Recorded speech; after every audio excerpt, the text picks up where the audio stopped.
Welcome to the Turf Zone podcast. This episode features the article Creative Membership Models for Private Clubs, written by Larry Hirsh for golfprop.com and read from Virginia Turfgrass Journal. Among the intriguing elements of the private club world are the various membership models that exist. Of course, there are equity, where the members own the club, and non-equity, where an investor owns the club. But within each category, there are numerous variations. Clubs exhibit a wide variety of operating models, typically designed to suit their market, economics, and their club culture.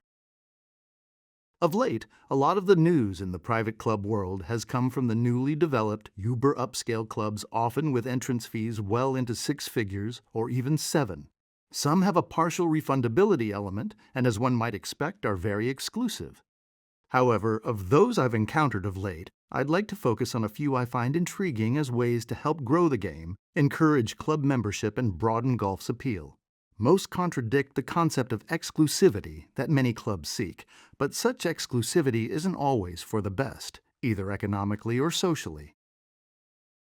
Of interest in resort and vacation areas is the model I've encountered, whereby placing your vacation home in the rental pool entitles the owner to a substantial discount on dues and guests and extended family members discounts on golf and other fees. Obviously, this creates financial incentive for property owners to participate by reducing club dues, but of course exposes the property owner to usually short-term tenants and the risks inherent in same. With resort guests/renters also having access to club facilities, exclusivity is limited. However, clubs with a variant of this model typically establish privileges, preferences, access, or activities exclusive to members to establish and cultivate a culture of membership.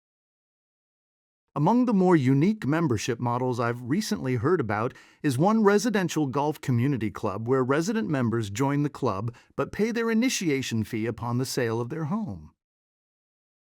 Another model which I've always found of interest is that often found in Scotland and other areas of the United Kingdom and Europe, where even top clubs are much more inclusive than many in the US and rely on visitor fees for much of their revenue. The benefits of this model are that membership dues are maintained at more nominal levels, and the culture of the club is quite different than many elite clubs in the US. As Royal Dornoch General Manager Neil Hampton wrote in the club's recent newsletter, "What I have always enjoyed about Royal Dornoch is that it is an inclusive club. There are so many different facets to the club, yet everyone comes together as one and has fun with each other. We have visitors playing 7 days a week and invite them to share our courses and clubhouse just as we do. I think it is wonderful and epitomizes the Highland way that we do not have separate areas for members or visitors and everyone mixes together, sharing their experiences." Privileged to be a member at Royal Dornoch, I agree with his comments. I'm sure there are many more I'm not yet familiar with. One thing I've always maintained is that every club needs to know what it wants to be. To some, golf, especially club membership, is a status symbol. To others, it's an everyman's game. At some clubs, one's net worth is estimated halfway down the first fairway. Each club establishes, develops, and maintains its own culture, and that is often dictated by the extent of the club rulebook, which in turn can often determine the membership models for the club. At some clubs, the financial commitment alone excludes many. At others, it's social status or heritage. At more inclusive clubs, the membership is typically much more diverse.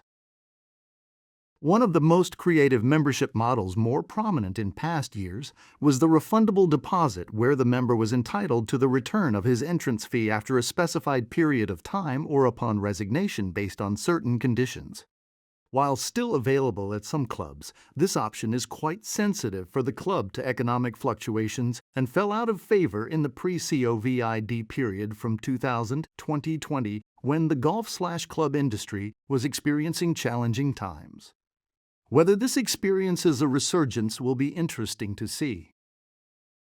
I've always fallen back on the definition of club. Webster's dictionary most relevant and simple definition of a club is to unite or combine for a common cause. At the clubs we're talking about, that basically means social and athletic activities. Sometimes it's much more complex than that. You have been listening to the Turf Zone podcast. Follow the Turf Zone on X, Facebook, and LinkedIn for all things turfgrass, featuring podcasts, magazines, events, and more. Visit www.theturfzone.com for more.